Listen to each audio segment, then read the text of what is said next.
People like you only come here to beg, not bank, Kelly Rourke snarled as her palm cracked across Marissa Turner's cheek, the baby in her arms jolting from the violent impact. Kelly's gold bracelet clinked as she leaned in, her breath hot with contempt.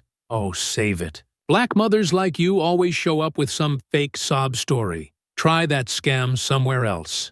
Marissa held Ava tighter, shielding her daughter's trembling body against her own, as her cheek throbbed with heat. Around them, customers froze, phones halfway raised, eyes wide. Kelly crushed the fundraiser check in her fist like trash, letting the crumpled paper fall at Marissa's feet. She had no idea she'd just attacked the one woman capable of ending everything she thought she controlled. Before continuing, comment where in the world you are watching from and make sure to subscribe, because tomorrow's story is one you can't miss. The morning sun streamed through Brookside Community Bank's tall windows, casting warm light across the polished floor. Marissa Turner adjusted baby Ava's carrier, her daughter contentedly cooing as they waited in line. The weight of the church fundraiser check felt important in her purse, money that would help local seniors afford their medications. When her turn came, Marissa approached the counter with a gentle smile. "Good morning. I'd like to deposit this check, please." She carefully balanced Ava's carrier while reaching for the envelope. Kelly Rourke, the branch manager, swooped in before the teller could respond. Her heels clicked sharply against the floor as she snatched the check from Marissa's hands. "What's this?" Kelly's eyes narrowed, her mouth twisting into a suspicious frown. $10,000? From a church? Her voice carried across the lobby, deliberately loud enough for others to hear.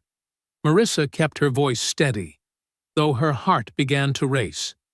"Yes, it's from this morning's fundraiser. I'm the community outreach coordinator. All the documentation is right there with—" "Documentation can be faked," Kelly cut her off with a dismissive wave. "We've had a lot of fraud lately, especially with these church checks." She emphasized the words with clear disdain, looking Marissa up and down. The other customers in line shifted uncomfortably. An elderly man with a cane looked down at his feet. A woman clutching her deposit slip suddenly became very interested in her phone. "I assure you, everything's in order," Marissa said quietly, trying to keep calm as Ava began to fuss, picking up on the tension. "I can call Pastor Roberts right now if you'd like to verify." "Oh, I'm sure you have someone ready to answer the phone and play along." Kelly's voice dripped with sarcasm. She held the check up to the light, making a show of examining it. "This looks highly suspicious to me. In fact, I think we need to confiscate this and report it." Marissa felt her face grow hot as more people turned to stare. Ava started to whimper. "Please, there's no need for this. If you won't deposit it, I'll just take it back and—" "Take it back?" Kelly barked out a harsh laugh. "You're not going anywhere with this fraudulent check. In fact," she reached for the phone, "I think we should call the police right now." The humiliation was too much. Marissa gathered Ava's carrier close and turned to leave, her eyes stinging. "I don't have to stay here and be treated this way." But Kelly moved with shocking speed, her manicured hand shooting out to grab Marissa's arm. "Don't you dare walk away from me!" She yanked hard, spinning Marissa around. The sudden movement made Ava cry out in fear. Marissa stumbled, struggling to keep the baby carrier steady. "Let go of me, my baby!" The slap cracked across Marissa's face like a whip, the sound echoing through the suddenly silent lobby. Marissa's cheek blazed with pain as she staggered backward, instinctively curling her body around Ava's carrier to protect her crying daughter. Gasps and murmurs erupted from the shocked customers. "Oh my God!" someone whispered. "Did you see that? That's assault!" An elderly woman's sharp voice cut through the chaos. Eleanor Whitman stepped forward from the line, her phone held steadily in front of her. "I saw everything, and I recorded it all." Kelly's face contorted with rage. "You can't record in here. That's against bank policy." "The hell I can't," Eleanor shot back, her gray hair practically bristling with indignation. "You just assaulted a young mother holding a baby. I've got it all right here, clear as day." Marissa's vision blurred with tears as she tried to comfort Ava, who was now wailing in distress. Her cheek throbbed where Kelly had struck her. The room seemed to spin slightly, and she felt sick to her stomach. "It's all right, dear." Eleanor moved closer to Marissa, putting herself between the young mother and the fuming bank manager. "I've got proof of exactly what happened here. Don't you worry." Kelly's face had gone from red to pale. She jabbed a finger toward the bank's entrance. "Security! Security! Get over here now!" Marissa saw the uniformed guards starting to move in their direction. Her legs felt weak, but Eleanor's steady presence beside her helped her stay upright. The elderly woman's voice was strong and clear. "Stand your ground, honey. That woman just showed everyone exactly who she is, and I've got it all right here on video." The other customers had formed a loose circle around them now, their faces showing a mix of shock, concern, and growing anger, but no one seemed to know quite what to do. Ava's cries had settled into hiccuping sobs that tore at Marissa's heart. "She attacked me," Marissa managed to say, her voice shaking. "I was just trying to leave. She grabbed me and hit me while I was holding my baby." "We all saw it," confirmed a man in a business suit, finally finding his voice. It was completely unprovoked. The security guards were almost upon them now, their faces uncertain as they took in the scene. The trembling young mother with the crying baby, the elderly woman with her phone still recording, the cluster of disturbed customers, and the bank manager who looked like she might explode at any moment. Eleanor's voice was steel wrapped in velvet as she addressed Kelly directly. "You picked the wrong day to show your true colors, didn't you?" The two security guards approached with practiced neutrality on their faces, but their quick strides betrayed their tension. The taller one, his name tag reading Thompson, spoke first.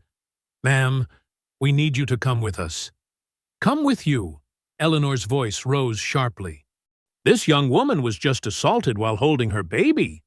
The only person anyone should be escorting out is that manager right there." She pointed directly at Kelly, who stood behind her desk with her arms crossed. The lobby had become unnaturally quiet, except for Ava's soft whimpers. Customers pressed against the walls, their phones now out, several recording the scene. The morning sun that had seemed so pleasant earlier now felt harsh and exposing through the bank's windows. "Please lower your voice," the second guard said, reaching for Marissa's arm.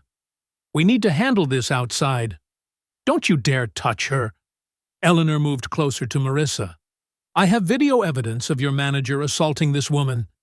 Would you like to see it?" She thrust her phone toward the guards, the screen showing Kelly's hand mid-swing. Thompson shifted uncomfortably, glancing at the footage. "Ma'am, we still need to—" "She's right." A thin, elderly man with wire-rimmed glasses stepped forward from the crowd. "I saw the whole thing. That manager grabbed her and slapped her face for no reason." His cane tapped against the floor for emphasis. "So did I," added a woman with silver hair pulled back in a neat bun. "It was absolutely shocking. This young lady was just trying to leave peacefully." Kelly's voice cut through the growing murmurs. "That's not what happened at all. She became aggressive when we questioned a suspicious check. Security, remove her from the premises immediately." "Aggressive?" Another elderly customer spoke up, her voice trembling with anger. "The only aggression I saw came from you. We all watched you grab her and strike her while she was holding that precious baby." The security guards looked increasingly uncertain, their eyes moving between the angry seniors and their manager. Thompson watched Eleanor's video again, his face darkening. "Look," he said quietly, "protocol requires us to remove anyone involved in an altercation. We have to ask you to step outside." "Then remove your manager too," Eleanor demanded. "She's the one who started the physical altercation. We all saw it. Corporate will handle this internally, the second guard insisted, though his voice lacked conviction. Please, let's take this outside before things escalate further. Marissa stood very still, one hand protectively curved around Ava's carrier. Her cheek still stung from the slap, but the shock was wearing off, replaced by a cold anger. I want to file a police report, she said clearly. I want it on record that I was assaulted. Kelly's laugh cut through the tension. Go ahead. File whatever you want. We'll see who they believe. Her smile didn't reach her eyes as she straightened her expensive blazer. Security? I won't ask again. The guards moved to either side of Marissa. They didn't touch her, but made it clear she needed to move. Eleanor stayed right beside her, phone still recording, as they walked toward the exit. Other seniors from the crowd followed, forming an impromptu escort of their own. This isn't over, Eleanor announced loudly as they approached the doors. Not by a long shot. The morning air felt cool on Marissa's face as they stepped outside. She could hear Kelly's voice behind them, artificially cheerful as she called out, Next customer, please. Eleanor guided Marissa to a bench near the parking lot. Sit down, dear. Take a moment to breathe. She kept one hand on Marissa's shoulder while fumbling in her purse with the other. Let me give you my number. I won't let them bury this. As Marissa tried to steady her breathing, the bank's side door opened quietly. A young teller slipped out, looking nervously over her shoulder. She hurried over to where Marissa sat. I'm so sorry, the teller whispered, pressing a folded piece of paper into Marissa's hand. She's done this before. Please don't stay quiet. Some of us want to help, but we're afraid of losing our jobs. Before anyone could respond, she hurried back inside. Marissa unfolded the note with trembling fingers. The handwriting was rushed but clear. Manager Rourke has hurt other customers, especially minorities. HR covers it up. Please fight back. We'll help if we can. What is it? Eleanor asked softly. Proof that this wasn't an isolated incident. Marissa carefully tucked the note into her purse. She looked down at Ava, who had finally fallen into an exhausted sleep, then back at the bank's imposing facade. Through the windows, she could see Kelly watching them, that same smug smile on her face. The sound of approaching sirens cut through the morning quiet. Red and blue lights reflected off the bank's windows as two police cruisers pulled into the parking lot. Stand tall, Eleanor said firmly, squeezing Marissa's shoulder. I'm right here with you, and I've got the proof right here on my phone. That woman picked the wrong people to bully today. Marissa rose from the bench, adjusting Ava's carrier. Her cheek still burned where Kelly had struck her, but her voice was steady as she said, Thank you, Eleanor. I won't let her get away with this. The police cars parked, their doors opening in unison. The small group of elderly customers who had followed them out moved closer, forming a protective circle around Marissa and Ava as the officers approached. Eleanor held her phone ready, the damning video queued up and waiting. Through the bank's windows, Kelly's smug smile finally wavered as she watched the growing crowd in her parking lot. But Marissa barely noticed. She was focused on the approaching officers, gathering her strength for what was to come. Two police officers approached Marissa, Eleanor, and the small group of seniors gathered in the bank parking lot. The taller officer, his badge reading Martinez, pulled out a small notepad while his partner, Officer Brooks, positioned himself slightly behind. Ma'am, we received a call about a disturbance, Officer Martinez said, his tone professionally detached. Can you tell us what happened? Before Marissa could speak, Eleanor stepped forward. I have video evidence of their manager assaulting this young woman while she was holding her baby. Would you like to see it? Officer Martinez held up his hand. One moment, ma'am. Let's hear from the involved party first. He turned to Marissa. What led to this incident? Marissa adjusted Ava's carrier, her voice steady despite her racing heart.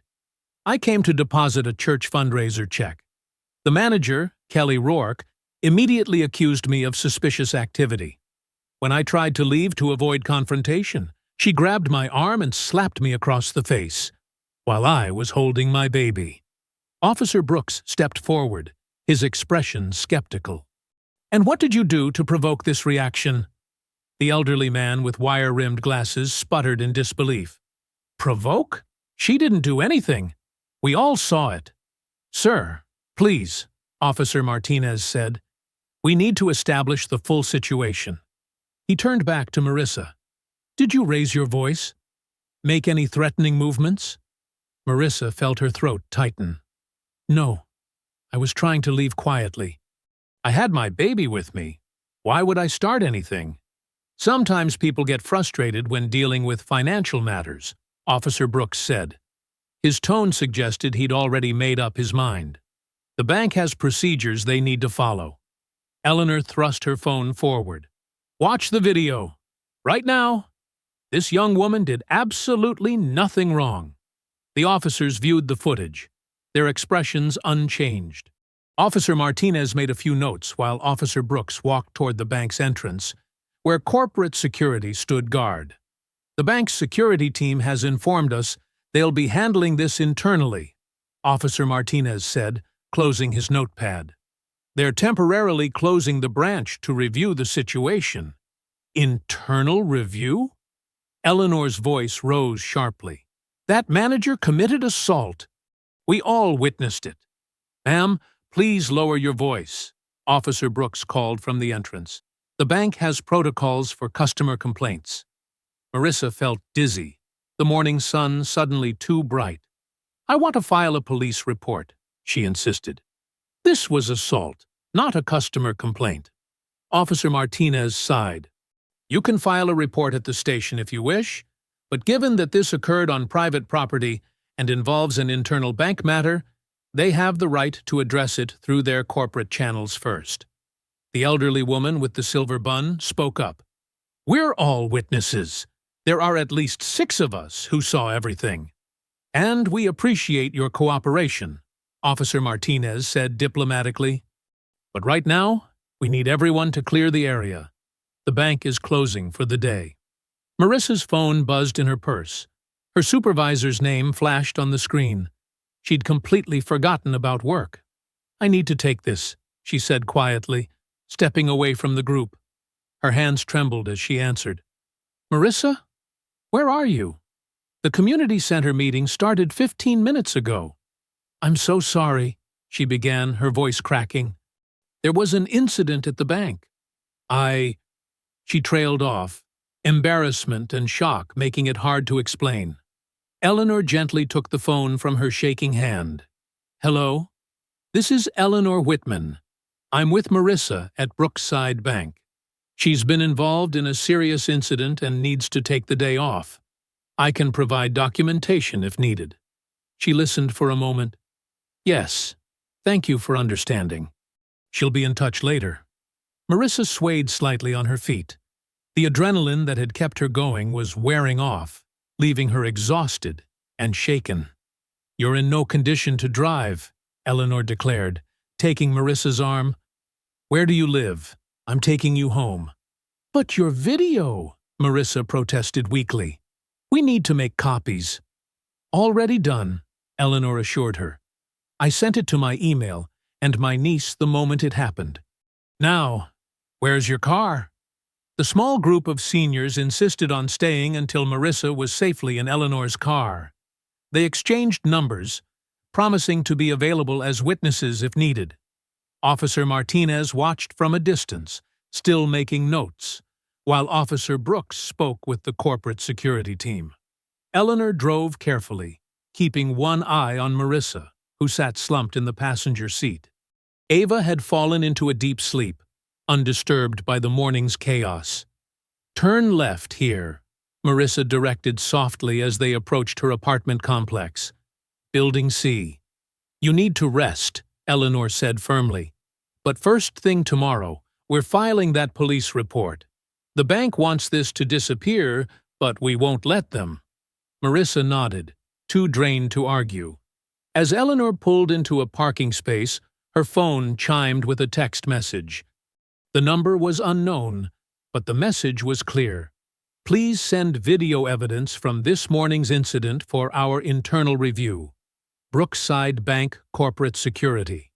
Eleanor showed the screen to Marissa, their eyes meeting in shared concern.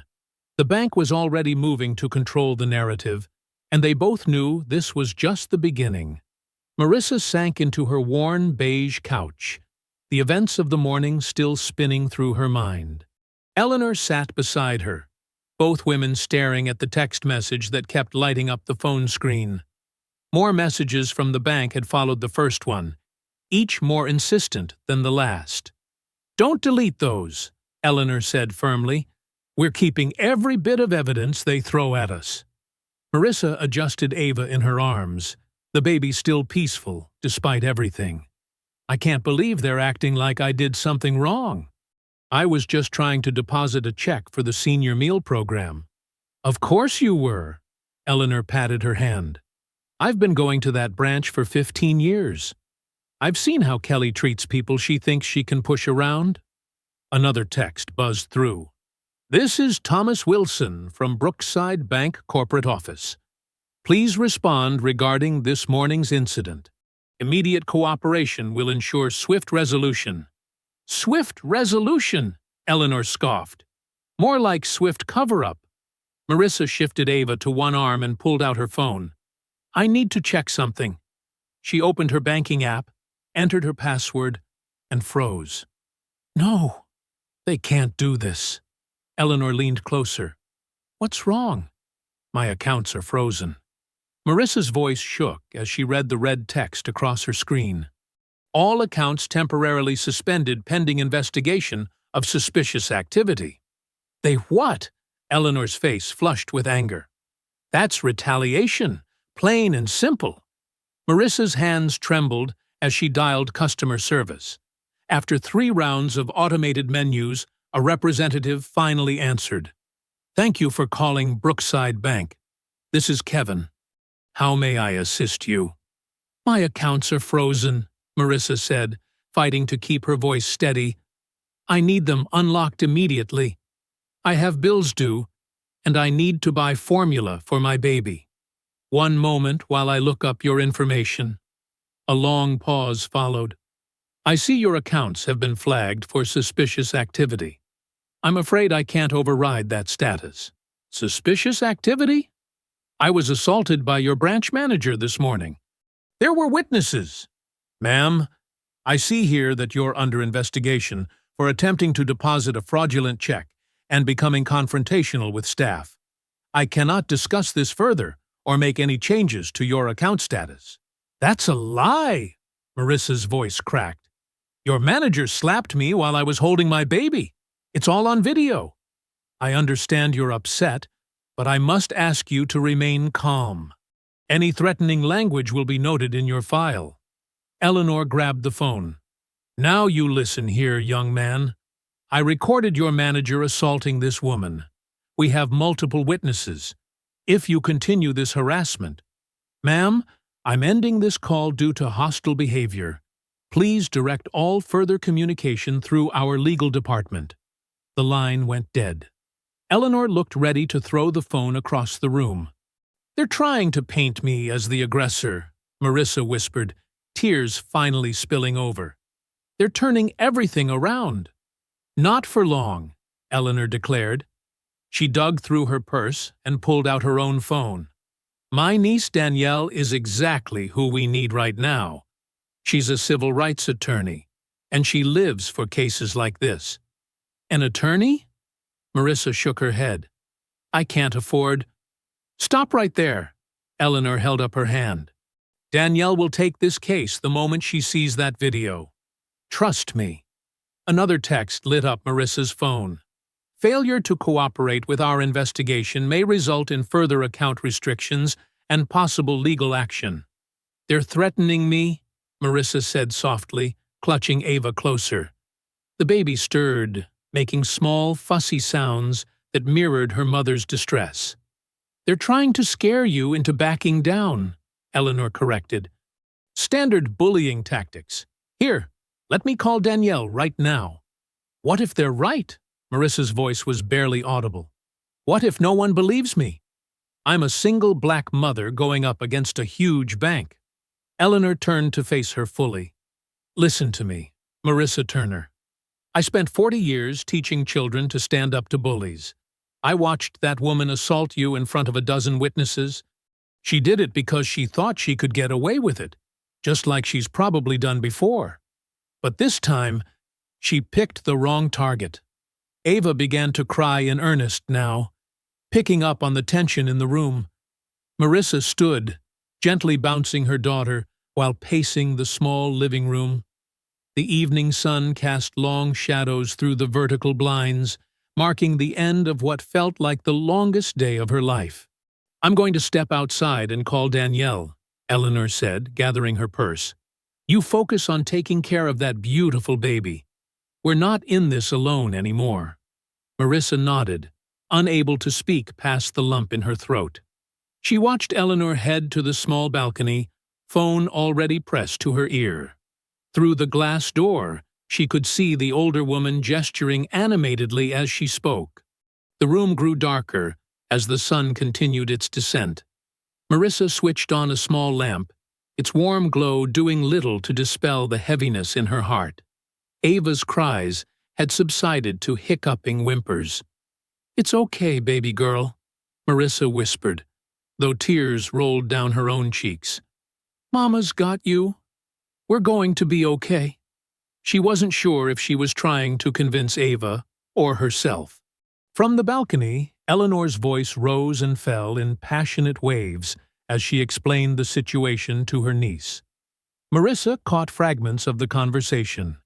Right on video, complete abuse of power, frozen her accounts. Marissa sank back onto the couch, still rocking Ava gently. The weight of the day pressed down on her shoulders as evening settled around them. Her phone continued to buzz with messages from the bank, but she couldn't bring herself to look at them anymore. Instead, she focused on her daughter's warmth against her chest, trying to draw strength from the simple fact that they had each other. Marissa stood at her small kitchen counter, mechanically chopping vegetables for a soup she wasn't sure she could eat. The rhythmic sound of the knife against the cutting board helped calm her nerves, but her eyes kept darting to her silent phone. Eleanor had been on the balcony for nearly an hour before leaving, promising that Danielle would contact her soon. Ava dozed in her bouncer nearby, tiny fingers curled into fists.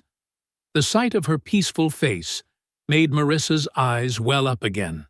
She wiped her tears with her sleeve, unwilling to touch her face with hands that smelled of onions. The soup was just starting to simmer when 3 sharp knocks echoed through the apartment.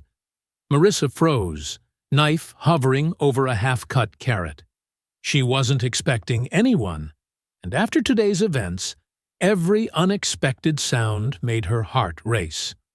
Marissa, it's Danielle Miles, Eleanor's niece. The voice was clear and confident. I came straight from court. Relief flooded through her as she hurried to open the door. Danielle stood in the hallway, still wearing a charcoal gray suit, her natural hair pulled back in a neat bun. She carried a leather briefcase that looked heavy enough to contain half a law library. Thank you for coming, Marissa said, stepping aside to let her in. I was just making soup, if you'd like some.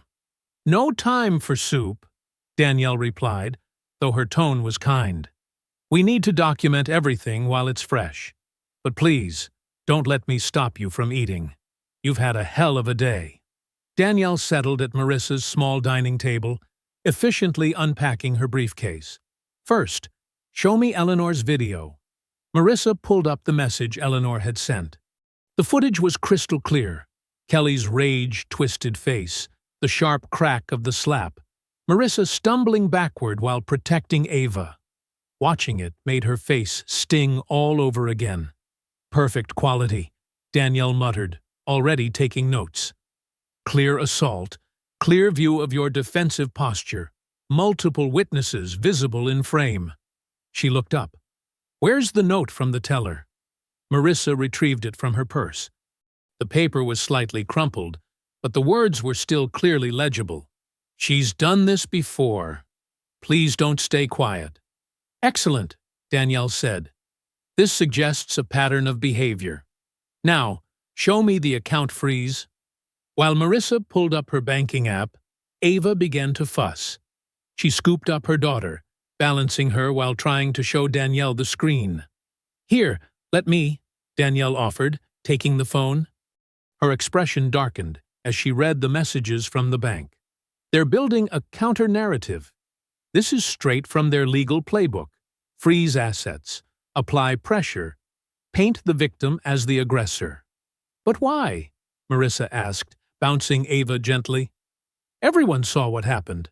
Danielle's face grew serious. "Because if they can't intimidate you into dropping this, they'll try to destroy your credibility. And—" she hesitated. "And what? And if they claim you became aggressive while holding your baby, they could try to trigger a child services investigation." The room seemed to tilt.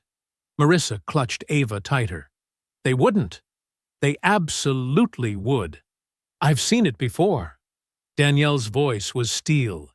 "But we're not going to let that happen.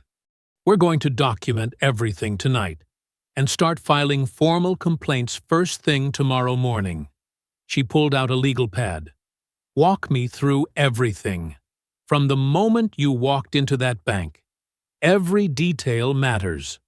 For the next hour, Marissa recounted the morning while preparing Ava's bottle. She described Kelly's immediate hostility, the way she'd questioned the church fundraiser check, how she'd grabbed Marissa's arm when she tried to leave. "The check was for the senior meal program," Marissa explained, testing the bottle's temperature on her wrist. "I've deposited them before without any problem. It's not even a large amount." "Kelly targeted you," Danielle stated flatly. "And I bet we'll find she's done it to others." "That teller's note is gold. It proves institutional knowledge of ongoing discrimination." She checked her watch. "We need to move fast tomorrow. I've already called in some favors. We'll hit the police station at 8 a.m. to file a formal assault report. Then, the bank's regional office to submit official complaints. I want Eleanor there to give her statement while everything's fresh." Ava finished her bottle and began to doze. Marissa gently burped her while Danielle outlined their strategy. "The key is overwhelming them with official documentation before they can spin their narrative," Danielle explained. "We'll file everything: police report, civil rights complaint, banking commission report. I want paper trails everywhere."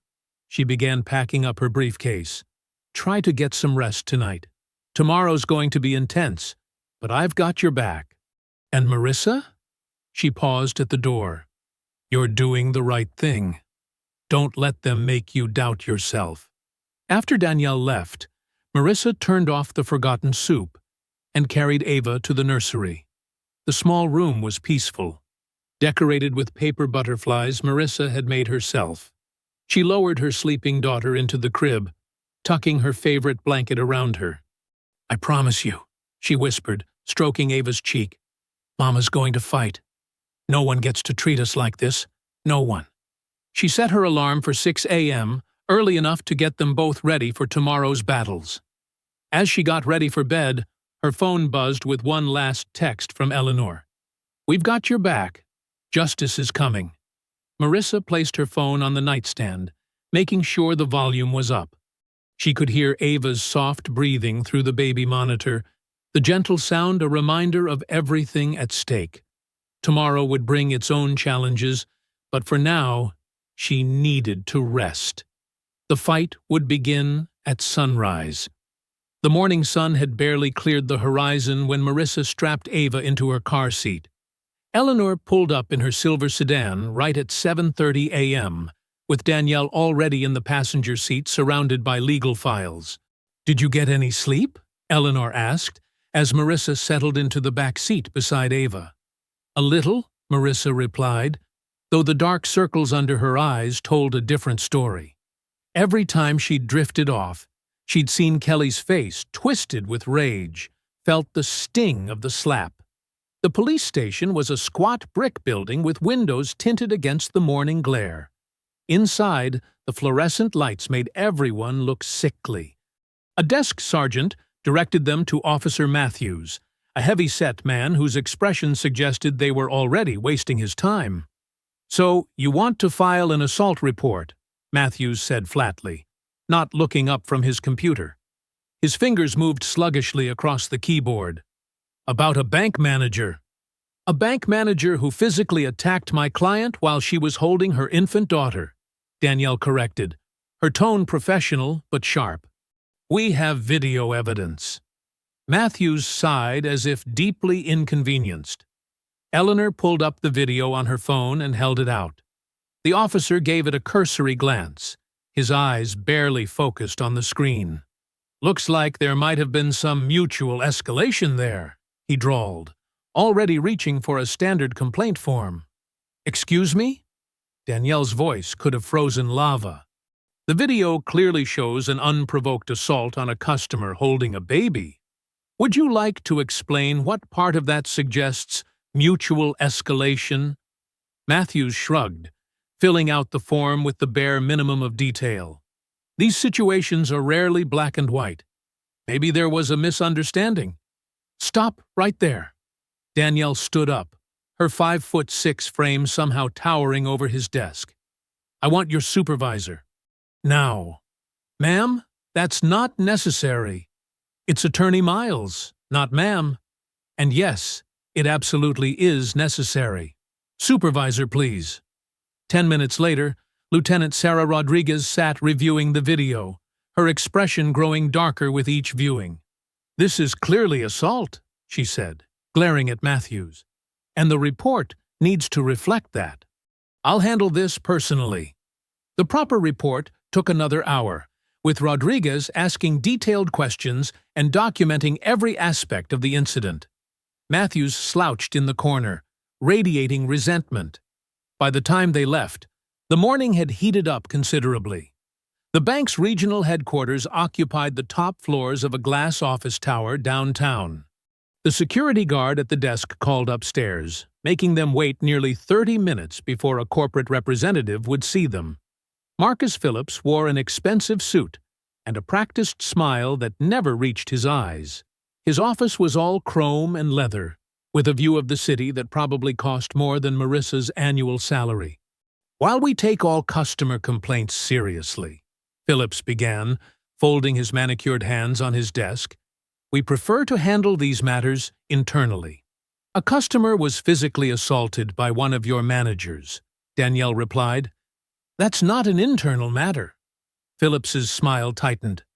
"Ms. Turner's behavior during the incident." "My behavior?" Marissa interrupted, her voice trembling with anger. "I was trying to deposit a check for a church fundraiser." "Nevertheless," Phillips continued smoothly, "creating a civil disruption in a financial institution can have serious consequences.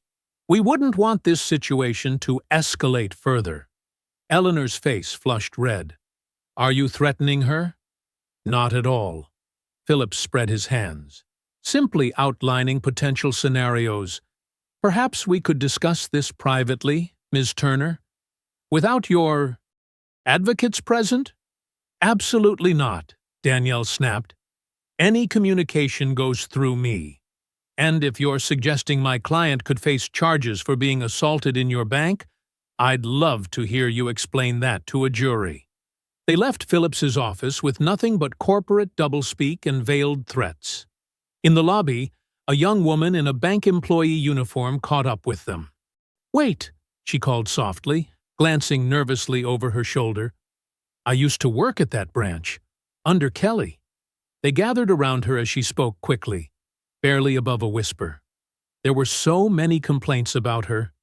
She targeted people of color constantly, especially women. HR has a whole file, but they keep burying it. I quit because I couldn't take watching it anymore. "Would you be willing to make a statement?" Danielle asked. The woman shook her head.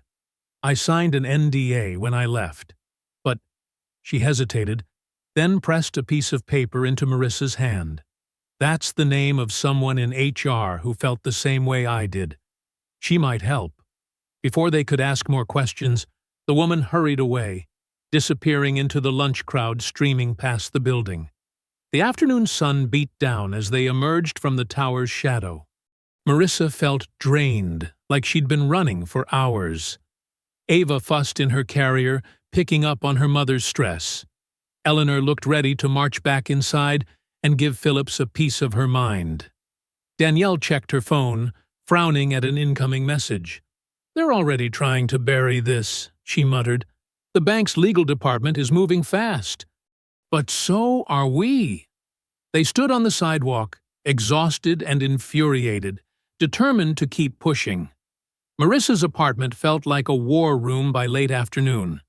Papers covered her usually tidy dining table, and 3 laptops hummed with activity. The familiar scent of baby powder mixed with coffee as she settled into her favorite chair to feed Ava. "It's coming through now," Danielle announced, her eyes fixed on her screen. "Someone from inside the bank just sent us a treasure trove." Eleanor set down fresh cups of coffee for everyone. "What kind of treasure?" "Internal emails," Danielle said, scrolling rapidly. "Dating back 18 months. All forwarded from an anonymous bank email address." She looked up, a fierce gleam in her eyes. "Kelly's been doing this for years." Marissa adjusted Ava in her arms, the baby's soft breathing a contrast to the tension in the room. "What do they say?" "Here's one from last March." Danielle read aloud. "Customer complaint regarding hostile treatment. Branch manager, K.R., accused elderly Hispanic couple of check fraud. Customers threatened legal action. Resolve quietly." She clicked to another email. "Warning, African American customer claims discrimination. Manager states customer was argumentative. Mark as resolved, no further action." "Those poor people," Eleanor shook her head. "You know, I made some calls today. 6 of my friends who bank there say they've witnessed Kelly being horrible to people of color. They're ready to speak up." Marissa shifted Ava to her shoulder, patting her back gently. "How many complaints are there?" "I'm counting." Danielle's fingers flew across her keyboard. "At least 15 documented incidents that were buried, plus another dozen customer service concerns that were dismissed without investigation." She started making notes on a legal pad. "And these are just the ones that made it into emails. Who knows how many people stayed quiet?" Eleanor pulled out her phone. "Margaret, you remember her, the retired librarian? She's organized a meeting tomorrow at the senior center. 20 people who've witnessed Kelly's behavior over the years. They're calling themselves Seniors for Justice." Despite her exhaustion, Marissa felt a smile tugging at her lips. The image of angry grandparents mobilizing against corporate bullies was somehow both comical and deeply touching. "Here's something interesting," Danielle said. "A memo from HR to corporate legal, dated 6 months ago. Growing concern regarding pattern of complaints at Brookside branch. Recommend quiet transfer of manager to avoid potential media attention." They knew. Marissa's voice was quiet but intense. They knew exactly what she was doing, and they were just going to move her somewhere else. "Classic corporate strategy," Danielle nodded. "Shuffle the problem around until people get tired of complaining." She opened another document. "I'm mapping out a timeline. Each incident, each cover-up, each person involved in burying the complaints." Ava had fallen asleep, her tiny hand curled against Marissa's chest. Eleanor helped her carefully transfer the baby to her crib before returning to the dining room command center. "I have media contacts," Danielle said, pulling up a new spreadsheet. "Journalists who've covered discrimination cases before. People who won't back down when the bank tries to intimidate them." "Who's our best option?" Marissa asked, scanning the list of names. "Sandra Martinez at the Daily Tribune," Danielle replied without hesitation. "She broke that story last year about racial profiling at downtown stores. She's thorough. She's fearless. and she knows how to protect her sources. Eleanor brought out sandwiches she'd made earlier, insisting they all needed to eat. What about the teller who sent these emails? Will they be safe? The account was created through multiple proxies, Danielle explained between bites. Even the bank's IT department would have trouble tracing it. But yes, we need to be careful. Everyone who speaks up is risking something. They worked through the evening, organizing evidence into clear, compelling packages. Danielle created a secure digital folder with the video, emails, witness statements, and timeline. Eleanor coordinated with her growing network of senior citizens, each with their own story about Kelly's behavior. Marissa felt her earlier despair being replaced by something stronger. The wall of resistance they'd hit that morning was still there, but now they had tools to break through it. "Look at this," Eleanor said, showing them her phone. Betty just texted. Her grandson works in IT at another bank branch. He says their system automatically records all security footage for 90 days. If we can get access, we could prove the pattern, Danielle finished. Show it wasn't just isolated incidents. She made another note. I'll add that to the legal discovery request I'm drafting. Outside, night had settled over the city. Ava's nightlight cast star patterns on the nursery ceiling, visible through the open door. Marissa checked on her between reviewing documents, drawing strength from her daughter's peaceful sleep. "Ready?" Danielle asked around 10 o'clock, her finger hovering over the send button. They had carefully organized the evidence into clear, compelling files, ready for journalistic review. Marissa took a deep breath and nodded. "Do it." The email to Sandra Martinez went out with a soft whoosh. Attached were PDFs of internal documents, witness statements, Eleanor's video, and Danielle's detailed timeline of events. The subject line read simply, "Bank Manager's History of Discrimination. Evidence enclosed." "Now we wait," Danielle said, closing her laptop. Sandra usually responds within hours if she's interested in a story. Either way, we've got more moves to make tomorrow. Sunlight streamed through Marissa's kitchen window as she spooned pureed bananas into Ava's eager mouth. The morning felt oddly normal, just a mother feeding her baby breakfast. The room quiet except for Ava's happy gurgling. "Is that good, sweet girl?" Marissa smiled, wiping a dribble from Ava's chin. She'd barely slept, but Ava's morning routine kept her anchored. Her phone buzzed. Danielle's message lit up the screen. "Sandra's running the story. Turn on Channel 4. Before Marissa could reach for the remote, Eleanor burst through the door, still wearing her gardening gloves. "There's a news van outside. Channel 4. Marissa's heart jumped. "Already? But it's not even 9. "They want to interview you," Eleanor said, catching her breath. "Sandra Martinez herself is down there. She worked all night on the story after getting our evidence." Marissa looked down at her worn pajama pants and old t-shirt. "I'm not ready. I haven't even showered." "I'll watch Ava." Eleanor was already washing her hands. "Go get dressed. This is our chance to be heard." 20 minutes later, Marissa stood in her living room, now wearing a simple blue dress, her hair neatly braided. Her hands shook as she applied lip gloss. "You look perfect," Eleanor assured her, bouncing Ava on her hip. "Strong and dignified, just like you are."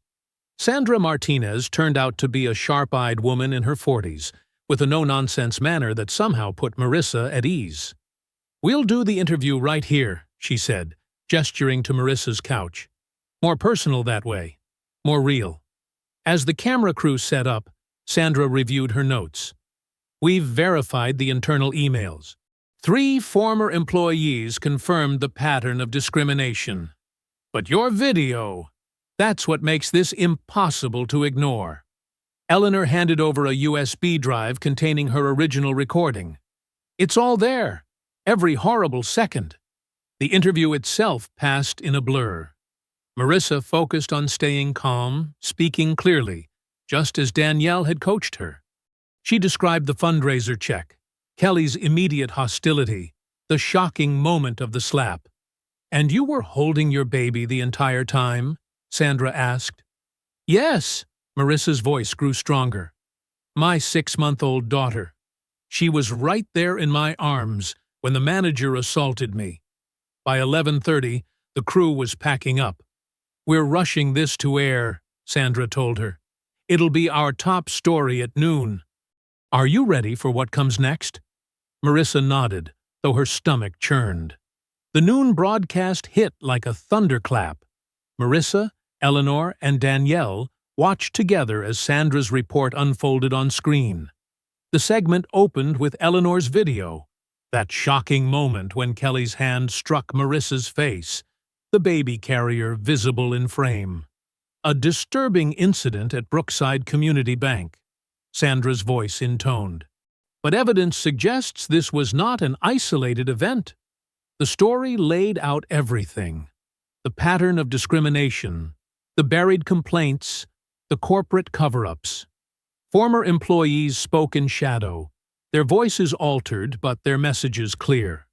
Eleanor's senior citizen group provided passionate testimonials about Kelly's long history of targeting minorities. Marissa's phone began buzzing non-stop. Social media notifications poured in. Justice for Marissa started trending locally, then nationally. "Corporate just announced Kelly's on temporary leave," Danielle reported, scanning her laptop. "Pending investigation." Eleanor hugged Marissa tight. "They can't hide from this anymore." Throughout the afternoon, support flooded in. Local community groups offered assistance. Other victims of Kelly's abuse reached out to share their stories. The bank's social media accounts were overwhelmed with angry comments demanding action. "Look at this!" Danielle showed them a tweet from the state attorney general's office. "Aware of serious allegations, reviewing evidence, full investigation pending." By evening, Marissa felt almost dizzy with it all. She sat in Ava's nursery, rocking her daughter while scrolling through messages on her phone. "You're so brave for speaking up. That woman should never work in customer service again. Standing with you, Marissa. Thank you for exposing this." Ava drifted off to sleep, one tiny hand curled around her mother's finger. Marissa gazed at her daughter's peaceful face, remembering the terror of that moment in the bank. Now, at least, it felt like something good might come from it. More supportive comments filled her screen. "This is what standing up to injustice looks like. They messed with the wrong mama. You've got all of us behind you." Eleanor appeared in the doorway with a mug of tea. "The senior center wants to hold a rally tomorrow. Show the bank we're not backing down." "I still can't believe how fast this all happened," Marissa whispered, carefully laying Ava in her crib. "Truth has a way of catching fire," Eleanor said softly, "especially when people are ready to listen." Marissa tucked Ava's favorite blanket around her, then checked her phone one last time. A local church group had organized a prayer circle in her honor. A civil rights organization offered free counseling services. A mother's support group promised to attend any future court dates. She smiled at another wave of encouraging messages. "Stay strong, Marissa. We've got your back. Change is coming because you spoke up." The day's events felt surreal, like a movie where justice actually prevailed. Kelly was suspended. The truth was out. People cared. In the soft glow of Ava's nightlight, Marissa allowed herself to feel something close to peace. She brushed a gentle kiss on her daughter's forehead, surrounded by the warmth of community support flowing through her phone. Morning sunlight filtered through Marissa's curtains, casting warm patterns across her bedroom floor. She'd barely slept, kept awake by the constant buzz of notifications and messages of support. Still, she felt energized as she got up to check on Ava. The baby monitor showed her daughter still peacefully asleep, tiny chest rising and falling rhythmically. Marissa tiptoed to the kitchen, desperate for coffee, when a knock at her door made her jump. "It's Eleanor," came the familiar voice. And you might want to look outside. Marissa opened the door to find Eleanor holding 2 coffee cups from the local cafe. "Thought you might need this," she said, handing one over. "There's quite a crowd gathering." Together, they peeked through the living room blinds. At least 3 news vans lined the street, reporters setting up cameras and checking microphones. A small group of seniors from Eleanor's church stood nearby holding handmade signs, "Stand with Marissa," and "Stop Bank Discrimination." "Channel 7 wants an exclusive," Eleanor said, scrolling through her messages. "So does the Metro Daily. Even the national outlets are calling." Marissa's phone buzzed with Danielle's ringtone. "Morning!" The attorney's voice was crisp and energetic. "I hope you're ready for a big day. The civil complaint is almost finished, and it's beautiful. We've got documented evidence of at least 7 other incidents involving Kelly." "7?" Marissa nearly choked on her coffee. "All targeting minorities or elderly customers. All buried by corporate.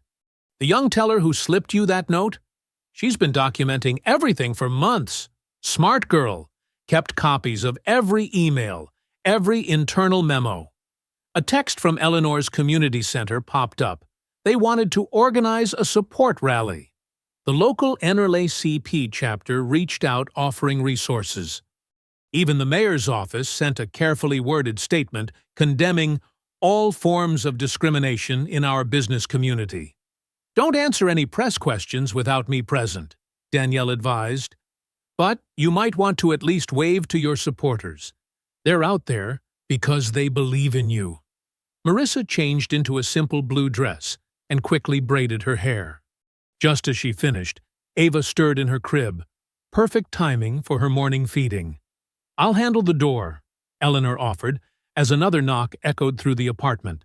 It was Reverend Matthews from Marissa's church, accompanied by several senior members of the congregation. They brought breakfast, still warm muffins and fruit salad, along with fierce determination to help. "The whole community's behind you," Reverend Matthews assured her, while Mrs. Peterson, age 82, bounced Ava on her knee. "We've started a support fund to help with any expenses." Throughout the morning, more visitors arrived. The seniors from Brookside Community Bank came in shifts, each with stories about Kelly's past behavior. Mr. Rodriguez, walking with his cane, described how she'd humiliated his granddaughter over a simple deposit. Mrs. Kim, through her daughter translating, told of being made to wait hours for service, while other customers went ahead. "You did what we were all afraid to do," said Mrs. Watson, patting Marissa's hand. "You stood up to her." Danielle joined them mid-morning, laptop open on the dining table. "The civil complaint is ready," she announced. 27 pages documenting a clear pattern of discriminatory behavior. "We're not just going after Kelly. We're targeting the entire system that protected her." She turned her screen to show Marissa the document. "Look at this timeline we've constructed. Every incident, every complaint, every cover-up. It's devastating." More supporters gathered outside. The local coffee shop sent over boxes of pastries and coffee for everyone. A mother's group organized a diaper and baby supply drive. The story had struck a chord, touching something deep in the community's conscience. "Channel 4 wants to do a follow-up," Eleanor reported. "Sandra Martinez says the response to yesterday's story broke their website's traffic records." Marissa sat on her couch, Ava contentedly playing with toys on her lap, as she scrolled through messages of support. "You're showing all of us how to be brave. This is what real change looks like. Thank you for speaking truth to power." Danielle set up a video call with her legal team, discussing strategy. "The bank's in full damage control mode," she reported. "Their PR firm is working overtime. But we've got them cornered. There's no spinning that video." "The senior center's organizing a protest for tomorrow," Eleanor added, "calling it a Stand for Dignity rally. Half the neighborhood wants to attend." Marissa felt overwhelmed by the outpouring of support. Every hour brought new allies, new offers of help, New voices joining the chorus demanding justice. The isolation she'd felt in that terrible moment at the bank seemed like a distant memory. Even other bank employees are reaching out, Danielle said during their video call. Not just from this branch, from all over the region. Seems Kelly's reputation was well known in banking circles. Through the window, Marissa could see more supporters arriving, many carrying signs or wearing T-shirts with supportive messages. A local food truck had parked nearby, offering free lunch to the growing crowd. "We're trending again," Eleanor announced, checking Twitter. "The story's going national. People are sharing similar experiences from banks all over the country." Ava babbled happily, reaching for her favorite stuffed animal. Marissa hugged her close, feeling stronger than she had in days. The fear and humiliation of the attack were still there, but now they were balanced by something else, a sense of purpose, of being part of something bigger than herself. "I think we should," Danielle began, but stopped as both their phones buzzed simultaneously with news alerts. Marissa's screen lit up with a notification. "Breaking. Bank releases full footage." Marissa's hands trembled as she opened the news article on her phone. The headline screamed, "New security footage shows full bank confrontation." Below it, a grainy video began to play automatically. Her heart stopped. This wasn't Eleanor's footage. The bank's version showed jerky, edited clips that made her movements appear aggressive and erratic. They'd cut together fragments showing her gesturing while speaking, making it seem like she was threatening Kelly. The slap itself was barely visible, lost in a conveniently blurry moment. "This is impossible," Marissa whispered. "That's not what happened." Danielle snatched up her own phone, face darkening as she watched. "They doctored it. Look at the timestamp jumps. They spliced different moments together." Eleanor leaned in, squinting at the screen. "Where's the part where Kelly grabbed her?" "They completely cut that out." The article quoted anonymous bank sources claiming Marissa had become confrontational and unstable when asked routine security questions. It mentioned her erratic behavior while holding an infant and suggested she'd created a disturbance that endangered other customers. "They're turning it around on me," Marissa said, voice cracking. The room suddenly felt too small, too crowded. The supporters outside now seemed like watching eyes. Her phone buzzed with a text from her supervisor at the community center. "Need to discuss recent publicity. Please come in early tomorrow." Danielle was already making calls, pacing the apartment. "We need to get ahead of this. I want tech experts analyzing that footage. They can't just—" She stopped as Marissa's phone rang again. The caller ID showed Department of Children's Services. "Don't answer," Danielle said sharply. "Let me handle this." She took the phone, switching to her professional voice. "This is Danielle Miles, attorney for Marissa Turner." Marissa barely heard the conversation. She was staring at her social media feeds, watching them fill with venom. Who brings a baby to start a fight? Typical troublemaker playing the victim. Should investigate her fitness as a mother. The seniors who'd been visiting began to drift away, making awkward excuses. Only Eleanor remained, her face etched with worry, as she watched Marissa scroll through the growing wave of hatred. "They filed a formal complaint," Danielle announced, ending her call. "They're claiming you deliberately put Ava in danger during a premeditated confrontation. Child Services has to investigate any report involving an infant. They're scheduling a home welfare check." "But that's insane!" Eleanor protested. "We all saw what really happened. They're trying to drown out the truth with their version," Danielle explained grimly. "Create enough doubt, enough noise, and people start questioning everything." Marissa's phone kept buzzing. News outlets wanting comment. Anonymous hate messages. Her sister asking what was going on. The community center requesting an urgent meeting about her public image situation. The news vans outside began packing up, chasing the new angle. Through the window, Marissa watched her supporters slowly dispersing, some looking at their phones with confused expressions. "We need to respond," Danielle insisted, typing furiously on her laptop. "I'm drafting a statement about the edited footage. Eleanor, can you get that tech expert friend of yours to analyze the video? We need to prove it's been tampered with." But Marissa barely heard them. She was watching the online comments multiply. "Fire her from that community center. Can't trust someone so violent. Probably trying to scam the bank. Where's the father? Typical." Ava began fussing, picking up on her mother's distress. Marissa lifted her from the playpen, holding her close, trying to steady her breathing. "My whole life," she whispered. "I've worked so hard to build a good life for her, and they're just destroying it, like it's nothing." Eleanor tried to make her eat something, but food tasted like ash. Danielle kept working, making calls, sending emails, trying to mount a defense against this new attack. But the damage was spreading like wildfire.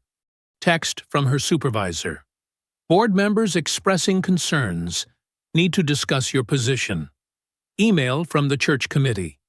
"Perhaps best to step back from fundraising duties temporarily." Message from a mom's group. "Due to recent events, playdate cancelled." The hours crawled by. Eleanor finally had to leave, promising to return first thing tomorrow. Danielle stayed late into the evening, building their counter-strategy. "This is what they do," she explained, surrounded by papers and empty coffee cups. "They use their power to make the victim look crazy, dangerous, unstable. But we're not letting them win. Tomorrow we fight back harder." But after Danielle left, in the quiet darkness of her apartment, Marissa's strength finally crumbled. Ava had fallen asleep in her arms, tiny fingers curled around her mother's thumb. The clock ticked past midnight. Her phone kept lighting up with notifications, each one a new wound. She'd turned off the sound but couldn't stop herself from looking. Unfit mother. Lock her up. Should lose that baby. Tears slid down her cheeks as she clutched Ava closer. Everything she'd built, everything she'd worked for, was being torn apart by lies. Her reputation, her job, her community standing, all under attack. And now they were coming for her child. A sob escaped her throat, then another. She tried to stay quiet, not wanting to wake Ava, but the tears wouldn't stop. They fell onto her daughter's soft blanket as Marissa rocked them both, alone in the dark, wondering how something so clear, so obviously wrong, could be twisted into her destruction. On her phone, the doctored video played on repeat on news sites across the country, spreading its poison. Her attacker was now the victim. Her trauma was now a lie. Her mother's instinct to protect her child was being painted as a threat. Midnight passed, and still Marissa sat there weeping, holding her baby, feeling the world she'd carefully built crumbling around her. The alarm blared at 6 a.m., jolting Marissa from her fitful sleep on the couch. Her neck ached from the awkward position, and Ava still lay peacefully against her chest. She'd barely closed her eyes an hour ago, too afraid to miss any urgent messages. Her phone screen was a wall of notifications. More hate comments. More concerned messages from people she thought were friends. The doctored video had spread like wildfire overnight. The knock at her door came at 7:30 a.m. sharp. 2 child services workers stood in the hallway, their faces professionally neutral. "Ms. Turner? I'm Sandra Reeves, and this is my colleague Tom Watson. We need to conduct a home welfare check." Marissa's hands shook as she let them in. She'd spent the pre-dawn hours obsessively cleaning, though her apartment was already spotless. Ava's medical records and vaccination cards lay ready on the coffee table. "Would you like some coffee?" she offered, trying to keep her voice steady. "No, thank you," Sandra said, pulling out a tablet. We'll need to see all areas where the child spends time. They moved through the apartment methodically. They checked Ava's room, noting the baby-proofed outlets and secured furniture. They inspected the kitchen, finding healthy baby food and properly stored formula. They examined the bathroom, seeing the infant tub and safety supplies. Tom picked up one of Ava's favorite books from the coffee table. "You read to her?" "Every night," Marissa said softly. "She loves the animal sounds." Sandra reviewed Marissa's documentation. Perfect pediatrician attendance, up-to-date shots, detailed feeding and sleep schedules. Meanwhile, Ava played contentedly in her bouncer, occasionally giving the visitors her signature toothless grin. "Ms. Turner," Sandra said finally, "your home is immaculate, and your daughter appears well cared for and securely attached. We see no signs of neglect or endangerment." The relief made Marissa's knees weak. "Thank you," she whispered. "We'll note in our report that this complaint appears retaliatory in nature," Tom added, glancing meaningfully at the news coverage still playing silently on Marissa's TV. As soon as they left, Marissa called Danielle. "They're gone. They said everything's fine." "Good," Danielle replied. "Get dressed. We're meeting in 30 minutes. Eleanor's bringing reinforcements." The local diner was already packed with familiar faces when Marissa arrived. Eleanor had assembled half a dozen seniors from the bank. There was also James, a young man from Marissa's church who worked in IT security.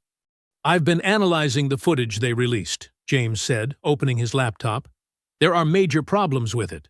He pointed to specific frames, showing where cuts had been made. "See these timestamp jumps? And look at the metadata. The file was edited multiple times yesterday before they released it." "Can you prove that definitively?" Danielle asked, taking rapid notes. "Already have." James turned his screen around. "The original file data is still embedded. They did a rushed job, probably hoping no one would look too closely." Eleanor squeezed Marissa's hand. "We've got them, dear." The diner's bell chimed. Everyone looked up to see Sarah, the young teller who'd slipped Marissa the warning note, walking toward their table. She looked terrified, but determined. "I want to make a statement," she said, sitting down. "I saw everything. Kelly's been doing this for months, targeting people, making up reasons to deny services, especially to minority customers. There are at least 6 other incidents I witnessed personally." Danielle's eyes gleamed. "Would you be willing to testify to that?" Sarah nodded. "I saved emails, too. Screenshots of internal messages where Kelly bragged about it. I was afraid to come forward before, but seeing what they're doing to Ms. Turner," she straightened her shoulders, "I can't stay quiet anymore." The group worked through lunch, building their counterattack. James documented the video manipulation. Sarah wrote out her testimony. The seniors organized their collective witness statements. Danielle coordinated with media contacts. By late afternoon, they had assembled a devastating collection of evidence. The technical proof of tampering, multiple witness accounts, internal documentation of Kelly's pattern of behavior, and medical records showing the marks from Kelly's slap. "We need to move fast," Danielle said as evening approached. "They'll try to discredit each piece of evidence if we give them time. We have to hit them with everything at once." She turned to Marissa. "Tomorrow morning, we're holding a press conference, right in front of their main branch. No more letting them control the narrative. We'll show the world exactly who they are and what they did." Marissa looked at the faces around her. Eleanor's fierce protectiveness, James's quiet determination, Sarah's brave defiance, the seniors' unwavering support. For the first time since the doctored video emerged, she felt her strength returning. "What do you need me to do?" she asked. "Rest tonight," Danielle said firmly. "Tomorrow, you just tell your truth. We'll handle the rest." As the group dispersed, Eleanor hugged Marissa tightly. "We're all behind you, dear. Those corporate bullies thought they could silence you by making you look unstable. Instead, they've given us everything we need to expose their whole corrupt system." Marissa headed home to prepare, Ava cooing softly in her carrier. The hateful comments didn't sting quite as much now. Tomorrow, she would face the cameras again. Not as a victim, but as someone fighting back. With proof, with witnesses, with an army of supporters. She looked down at her sleeping daughter. "They picked the wrong mama to mess with, baby girl." The morning sun cast long shadows across Brookside Community Bank's polished windows. At 8:15 a.m., Marissa stepped out of Eleanor's car, heart pounding. The sidewalk already bustled with activity. Seniors from Eleanor's network setting up chairs, church members distributing flyers, and local residents gathering to show support. Danielle stood at a hastily assembled podium, reviewing her notes one final time. 3 news vans had arrived early, their reporters doing preliminary live shots from the parking lot. Sarah, the young teller, paced nervously nearby, rehearsing her statement under her breath. "Remember," Danielle said as Marissa approached, "we control the narrative now. They can't hide behind edited footage anymore."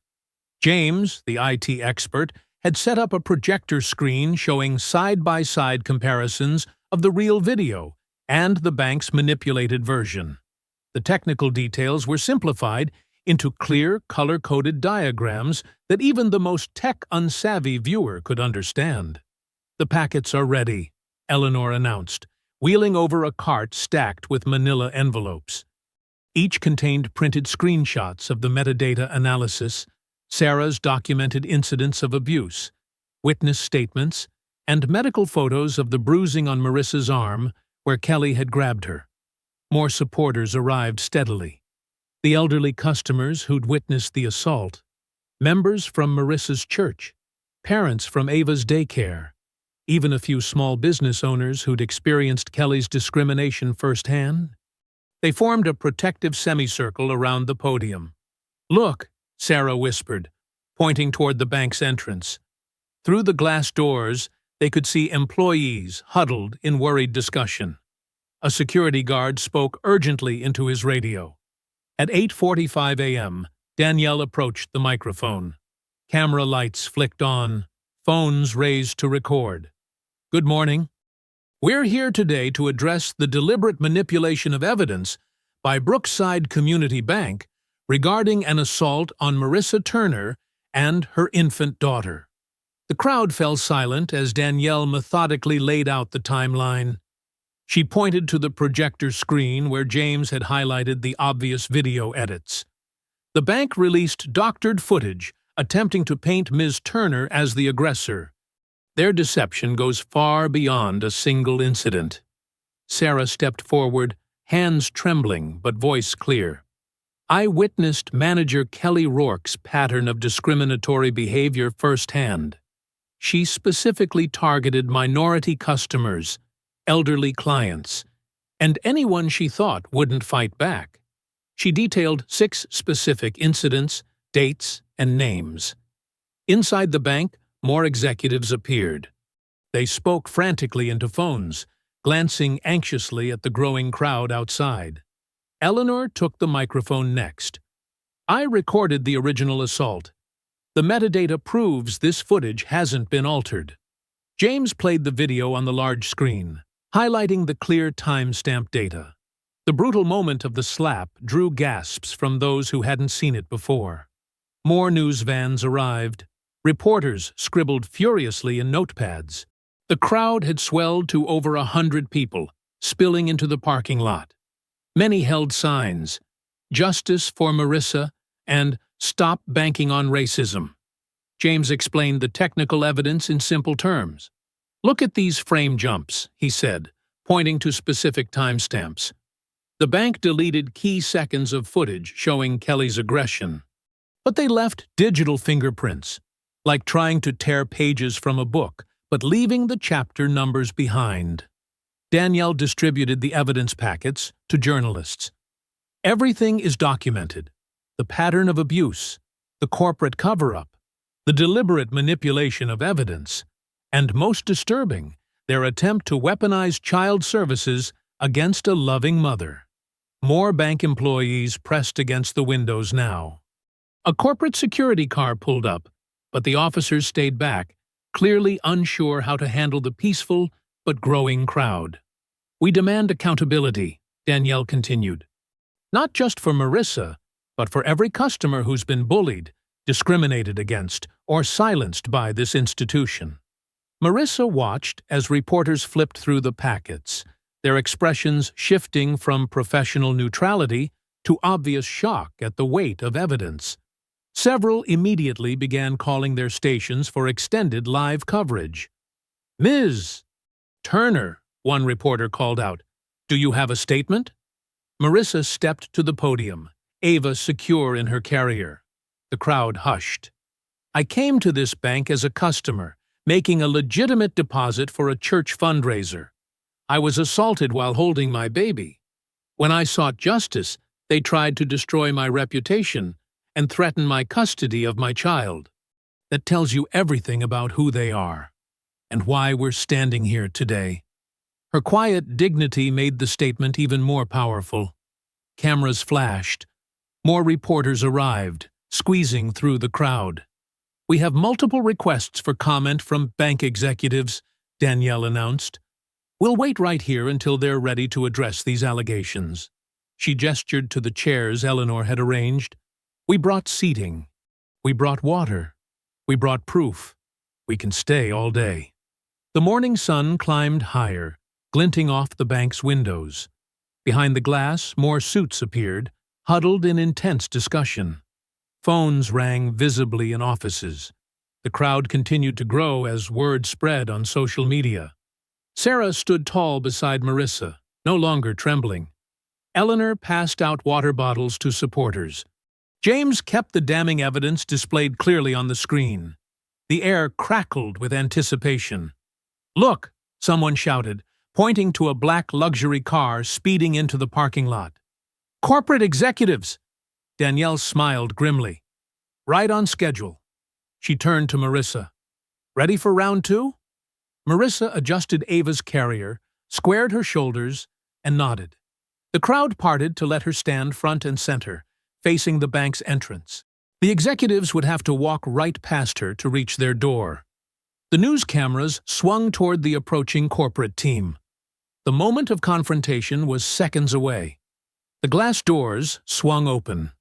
3 executives in expensive suits emerged, their faces dropping at the wall of cameras and microphones that greeted them. Leading them was Richard Palmer, the regional director, his usual commanding presence withering under the scrutiny of dozens of lenses. "Mr. Palmer, can you explain why the bank released manipulated footage?" a reporter shouted. "How do you respond to evidence of systematic discrimination?" another called out.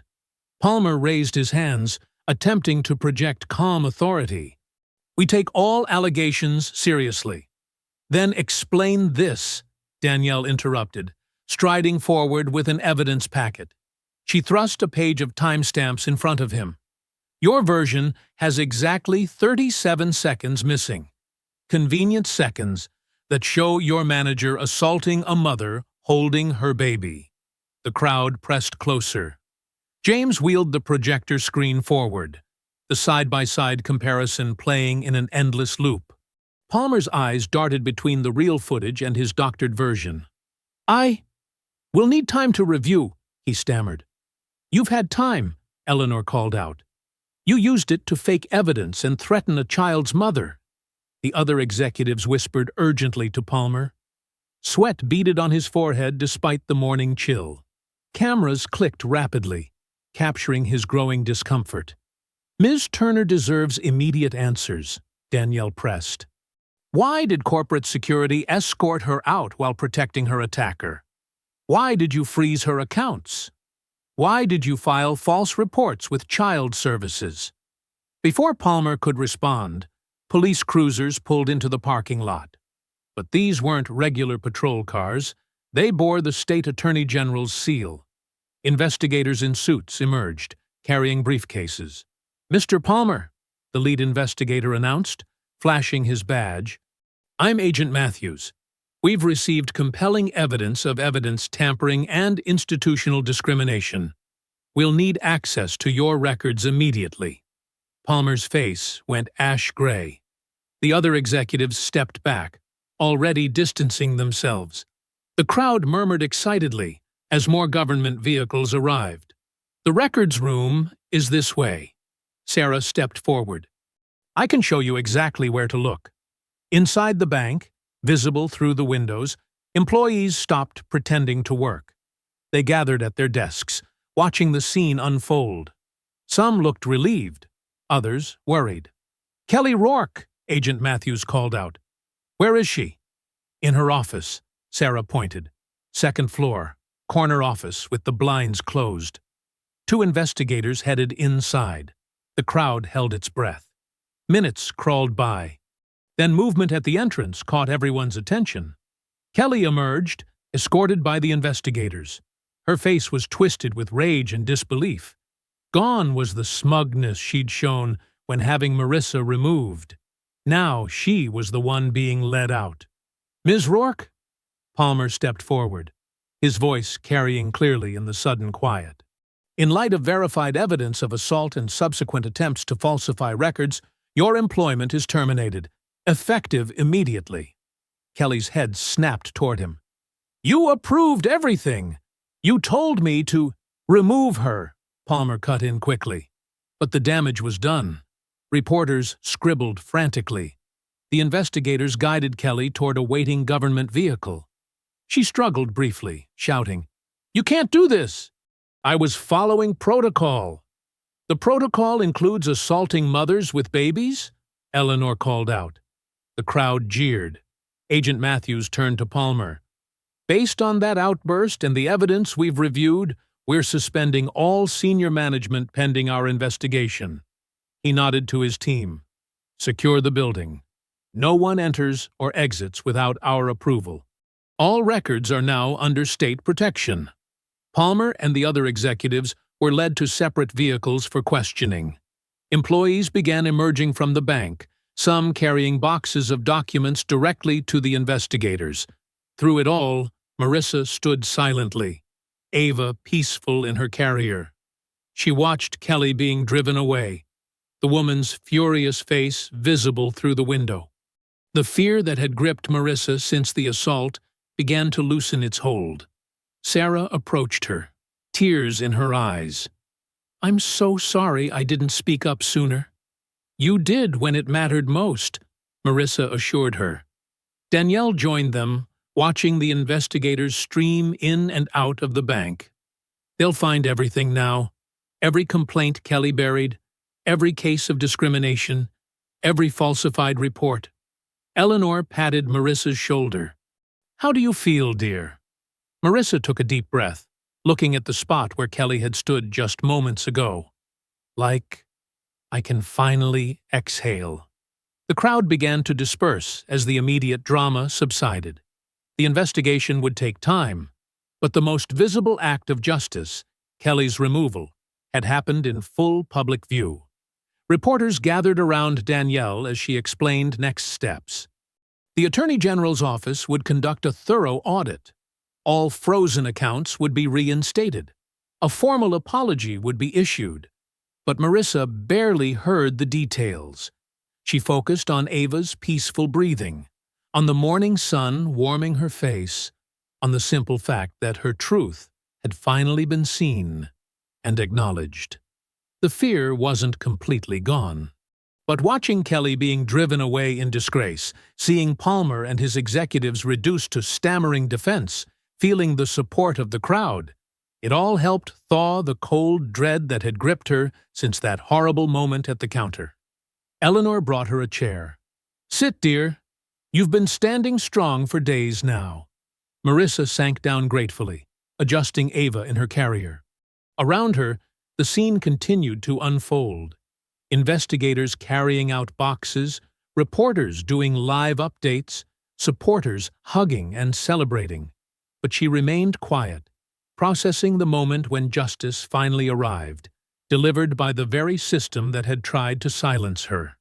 Late afternoon sunlight slanted through the windows of Danielle's downtown office, casting long shadows across stacks of legal documents.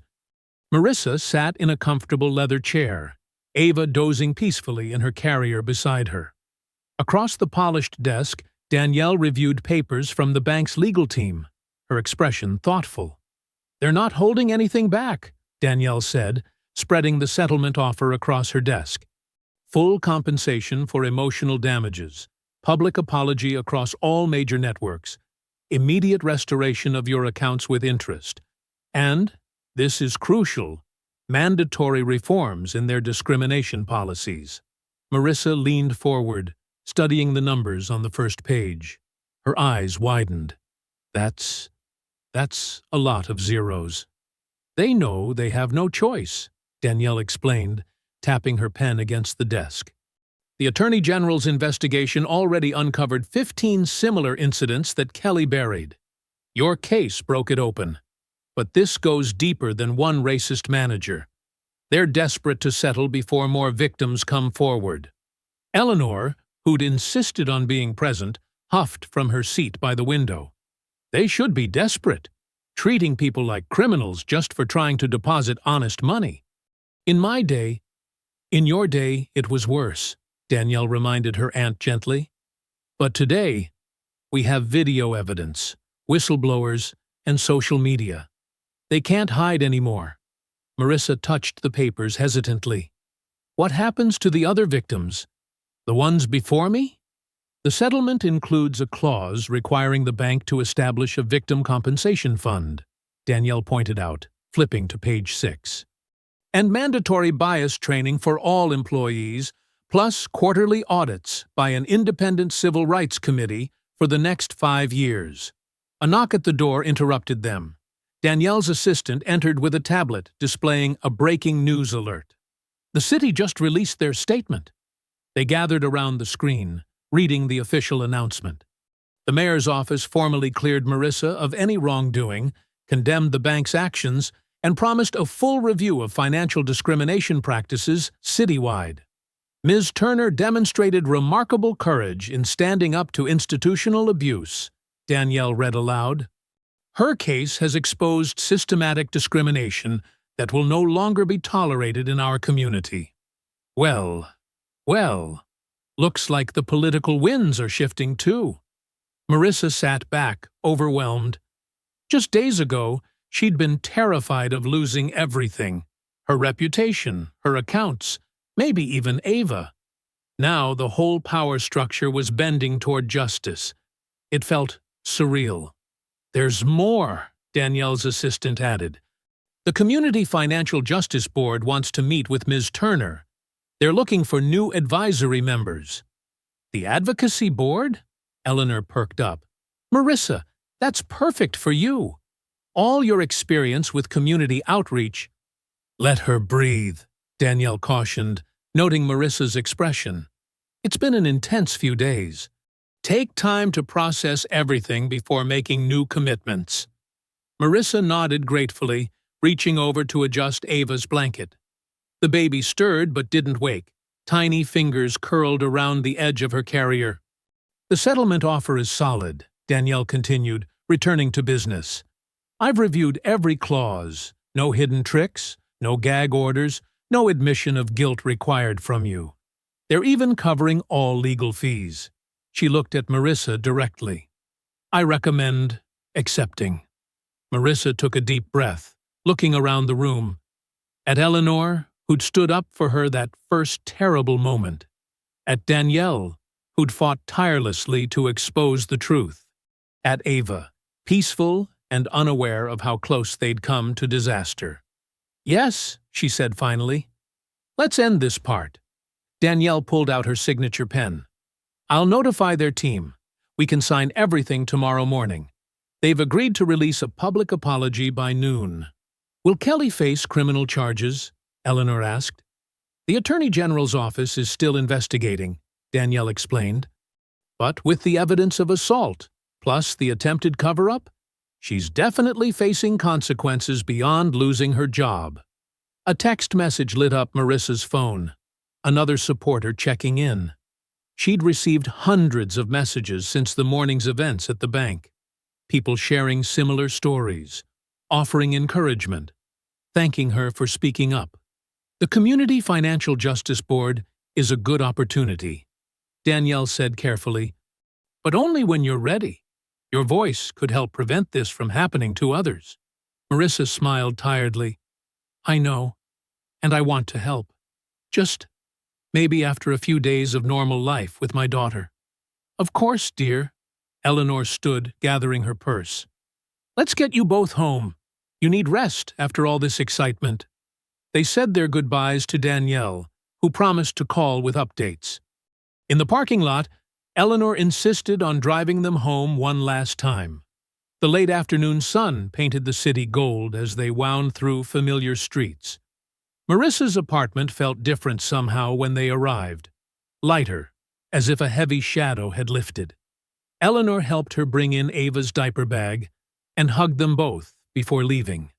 Alone at last, Marissa changed Ava into fresh clothes. The baby was fully awake now, bright-eyed and gurgling. Marissa lifted her high, remembering all the times she'd done this before, but never with such a profound sense of victory and relief. We did it, she whispered, bringing Ava close to kiss her cheek. Her daughter grabbed at her nose, completely unaware of the battle they'd just won, interested only in their familiar game. Marissa laughed softly, the sound carrying through their now peaceful home. Outside her window, the city continued its usual rhythm, but something fundamental had shifted. Justice had prevailed, not through violence or revenge, but through persistence, solidarity, and unwavering truth. Marissa held her daughter, feeling the weight of the last few days finally begin to lift. 1 week later, morning sunlight streamed through the wide windows of the Riverside Community Center. Marissa paused at the entrance, adjusting Ava's carrier on her arm. The familiar scent of coffee and fresh paint greeted her as she stepped inside. The main hall hummed with activity. Volunteers arranged chairs and hung colorful banners promoting financial education workshops. A group of seniors clustered around a table, sorting through pamphlets on banking rights and consumer protection. The space felt alive with purpose. "There's our warrior!" Eleanor's voice rang out as she bustled through the door behind Marissa, carrying a large container of cookies. "I made your favorite. Chocolate chip. Can't start a new journey without proper fuel." Marissa smiled, touched by Eleanor's continued support. "You didn't have to do that." "Nonsense," Eleanor waved off her protest. "Besides, half the senior group threatened to boycott if I didn't bring them. They've become quite fond of you, dear." A young volunteer hurried past with an armful of posters, carefully navigating around them. Marissa caught glimpses of bold text. "Know your rights. Financial justice for all. Community strong. Ms. Turner."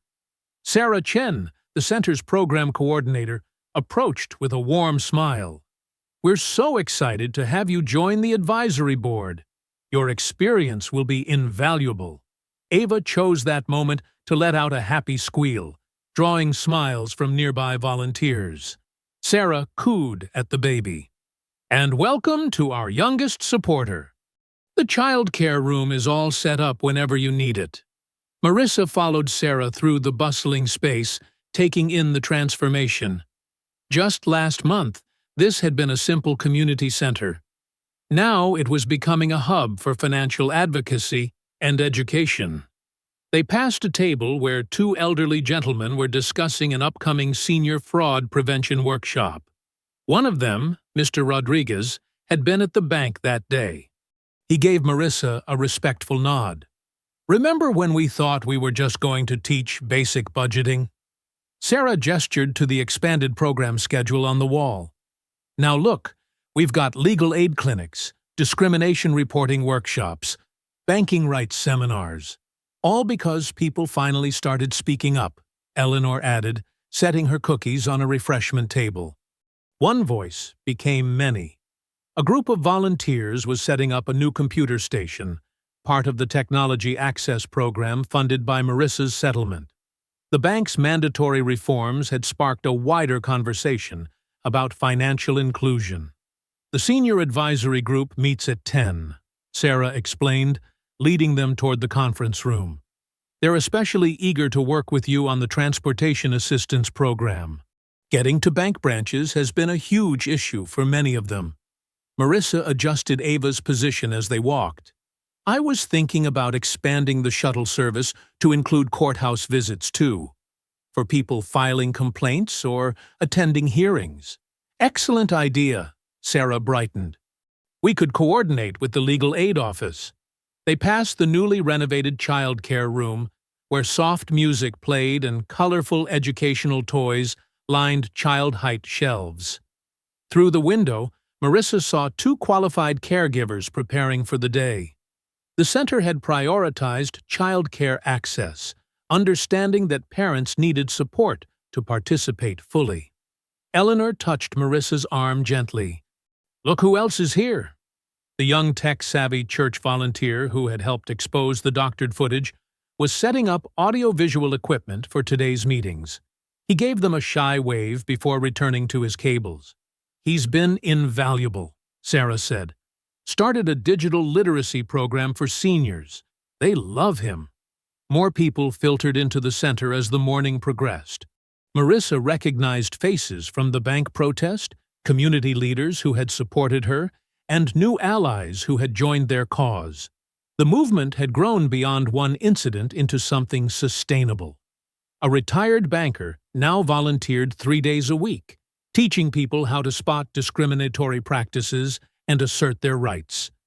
The former teller who had slipped Marissa that first warning note had found a better position at a credit union, but still came by to help with workshops. The first advisory meeting will be in here. Sarah showed them into a bright conference room. The walls displayed framed photographs of community events and newspaper clippings about local activism. A fresh pot of coffee percolated in the corner. Ava began to fuss slightly, and Marissa swayed gently to soothe her. A familiar face appeared in the doorway, Danielle carrying a briefcase. Thought I'd stop by before court, she explained. The Attorney General's office is announcing more findings today. Kelly's facing multiple charges. Good, Eleanor said firmly. Actions have consequences. Marissa settled into a comfortable chair as others began arriving for the meeting. The room filled with warm greetings and purpose. These weren't just programs anymore. They were building a support system, a network of accountability and change. Sarah called everyone to attention, officially welcoming Marissa to the advisory board. As she outlined their expanded mission and upcoming initiatives, Marissa felt the rightness of being here. The fight hadn't ended with her victory. It had evolved into something larger.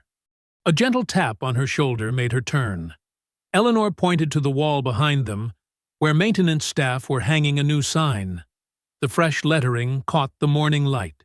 Dignity has no price. Justice has no clock. Marissa drew Ava closer, feeling the weight of those words. Her daughter would grow up in a community that fought for what was right, that stood together against injustice. She had helped build this, not just for herself, but for everyone who would come after. The sign settled into place, level and true, as the meeting began. If you enjoyed the story, leave a like to support my channel and subscribe so that you do not miss out on the next one. On the screen, I have picked 2 special stories just for you. Have a wonderful day.